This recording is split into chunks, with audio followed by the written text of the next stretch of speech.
What's up, fishy friends? Alright, somebody asked that I do a video on the filtration used in my fish room, so here we are. Start over here with the planted 55. I got a Sun canister filter over here. This is one of the Suns with the built-in UV filter. Hit the switch, the blue light on, that means the UV is on. UV filters can help with a number of different problems. I've honestly never really needed to use the UV filter that's in this thing, but these Sun canisters are relatively cheap, and the models with the UV filter aren't too much more expensive, so I opted for that particular version. This is replacing a different fluval canister that I used to have over here. That fluval canister, as well as other fluvals I've had, leaked all the time, which is why I keep this filter in the bucket here.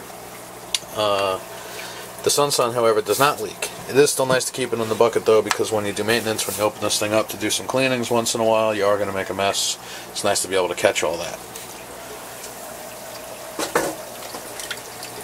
Over here on the 20 long, there's another canister. This is a Fluval 305. Go back over here. What was this Sun? I think this is a 303B.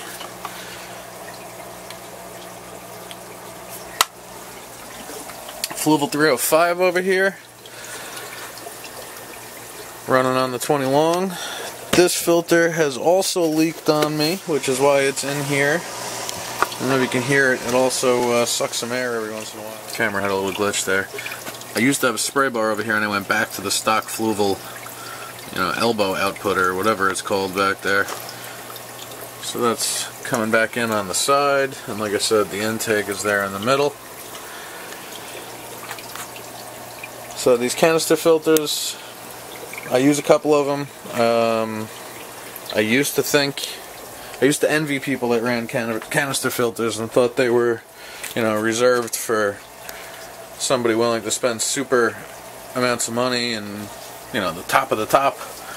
I've picked up a couple used, just like everything else in this fish room. I pretty much buy everything used. That Sun filter I did buy new. The price of that was hard to beat.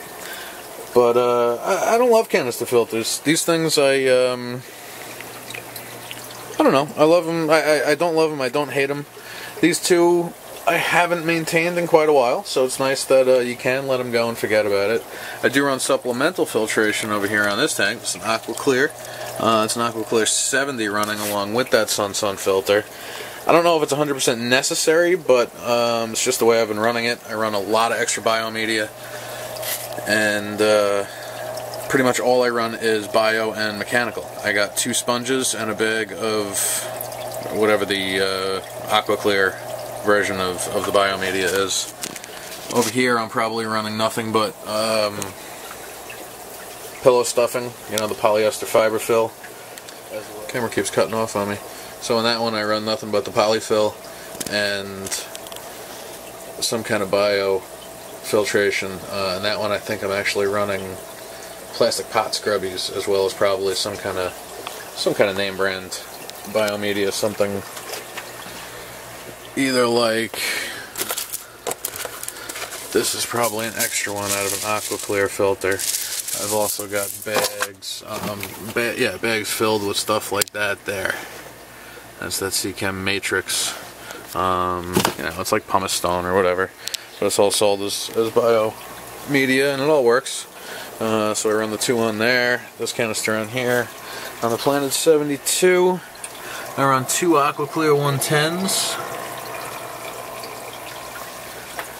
There's really no rhyme or reason between why I run certain filters on certain tanks. A lot of them are filters that I had already. A lot of them were filters that came with the tank when I bought them. I like the way the hang-on backs here operate. These Aqua Clears are real nice as far as they go. And again, nothing but mechanical and bio. I don't run any chemical filtration. I don't even run carbon. So the sponges and then biomedia in here. Show as much bio as I can. A couple of bags of it there. Pretty dirty. This filter needs to be cleaned. Again, I run sponge filters in almost all of my tanks. My discus tanks, absolutely bare bottom, I run sponge filters. 2 sponge filters in there. I don't know, I got 5 different filters in this one probably. There's various combination of different sponges. I have so many in here right now because I am trying to seed a couple of new filters to move into a couple of new tanks in the very near future. The angelfish tank, I run a combination of a couple of sponges as well as an aqua clear 50, maybe that one is. Could be a 30 even.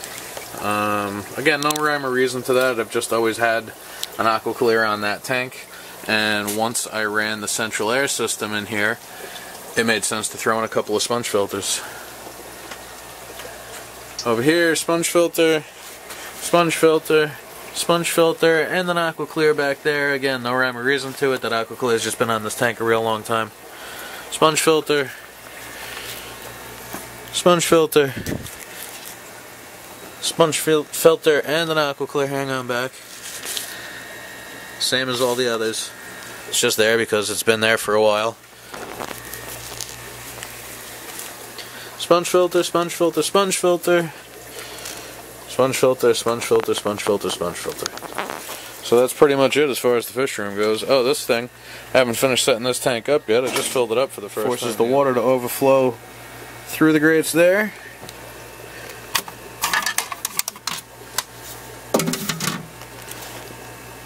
Into that first chamber, then the water has to go down and under, up and through those sponges, where it then comes over and into this chamber where there's a built-in, well, not a built-in, but where there's a pump in the built-in chamber. I don't have any biomedia down in there yet, but there's a whole lot of room for something, and I'll be putting something there shortly. That works just like, it works like a sump essentially. The only sump I run is on my tank at the office in the African cichlid tank. That's a wet dry sump. I'll try to see if I can get any footage of that. That tank is difficult to film. I'll link below in the first video I ever posted, I think, on YouTube. I don't think there's any commentary to it. I think I just walk through and show that wet dry system. Alright guys, so that's the filtration in the fish room. Let me know what you guys think. If you have any questions, comment, rate, subscribe. Follow Rich's Fishes on Instagram and hit that subscribe button if you haven't done so already. Later guys.